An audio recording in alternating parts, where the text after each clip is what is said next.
সাহস পায় না। বিশ্বনবী বললেন আবু বকর তুমি যাও, আবু বকরও যায় না। বিশ্বনবী বললেন পানি আনো। বিশ্বনবী পানি দিয়ে ওযু করলেন। ওযু করে কয়েকজন সাহাবীকে ধরে উঠতে চাইলেন, আবার ধপাস করে বেহুশ হয়ে পড়লেন। বিশ্বনবী উঠতে পারে না। আবার বললেন ঠান্ডা পানি আনো। পানির ভেতরে বিশ্বনবী দুই হাত ঢুকিয়ে দিয়ে ঠান্ডা ভিজা হাত দিয়ে চেহারার মধ্যে মাসে করলেন আর বললেন ইন্নালিল মাউতি লা সাকারাত।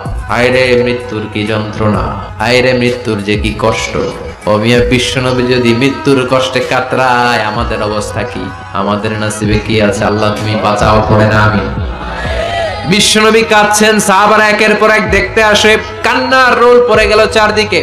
বিশ্বনবীর কলিজার টুকরা নয়নের পুটুলি সাইয়্যিদাতুনা ফাতিমা বিশ্বনবীর কান্না সহ্য করতে পারে না। বিশ্বনবীকে ধরে ফাতিমা, সাইয়্যিদাতুনা ফাতিমা বিলাপ করা শুরু করে দিলেন, চিৎকার দিয়ে কান্নাকাটি শুরু করে দিলেন আর বললেন ওয়া কুরবাবা, ওয়া কুরবাবা, হায় হায় আমার বাবার কি কষ্ট, আমার বাবার কি কষ্ট হচ্ছে।